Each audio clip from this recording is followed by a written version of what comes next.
আসসালামু আলাইকুম বন্ধুরা, দ্বিতীয় টেস্টের দ্বিতীয় দিনে পাকিস্তানকে একাই ধসিয়ে দিয়েছেন বাংলাদেশের অলরাউন্ডার মেহেদী হাসান মিরাজ।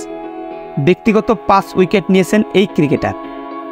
উল্লেখ্য যে রাওয়ালপিন্ডি ক্রিকেট স্টেডিয়ামে দ্বিতীয় টেস্টের প্রথম দিনের খেলা বৃষ্টির কারণে পরিত্যক্ত ঘোষণা করা হয়।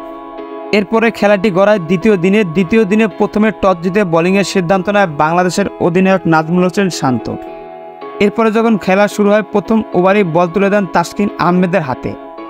নিজের করা প্রথম ওভারেই বাংলাদেশকে ব্রেক এনে দেন এই স্প্লিট স্টার।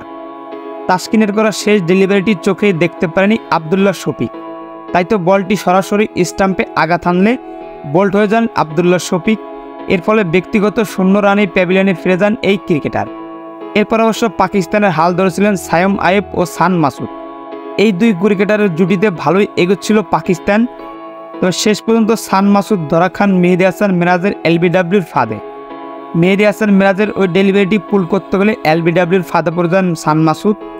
এরপরে সঙ্গে সঙ্গে আম্পায়ারের কাছে আবেদন করলে আউট ঘোষণা করেন, তবে এটা মানতে নারাজ সান মাসুদ। সঙ্গে সঙ্গে রিভিউ নিয়েছিলেন এই ক্রিকেটার, তবে রিভিউ নিয়ে শেষ রক্ষা হয়নি তার। ব্যক্তিগত 69 বলে 17 রান করে প্যাভিলিয়নে ফিরে গেছেন তিনি।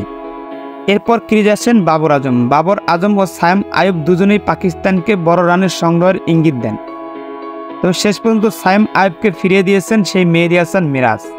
মেহেদী হাসান মিরাজের ওই বলটির সামনে এসে ব্যাট করতে গেলে সরাসরি উইকেট কিপারের হাতে বলটি জমা পড়লে সঙ্গে সঙ্গে স্টাম্পিং করে দেন লিটন দাস। এর ফলে সায়ম আইয়ুব ফিরে যান ব্যক্তিগত 58 রান করে। এরপর ক্রিজে থাকেন বাবর আজম ও সাউদ শাকিল।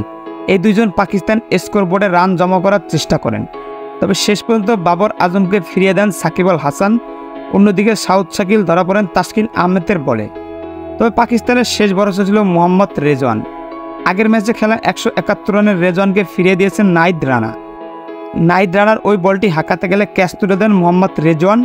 এরপরে ব্যক্তিগত 29 রান করেই প্যাভিলিয়নে ফিরে গেছেন তিনি। এরপর পাকিস্তানের একের পর এক উইকেট পড়তে থাকে, শেষ পর্যন্ত 274 রানে থেমে যায় পাকিস্তানের ইনিংস।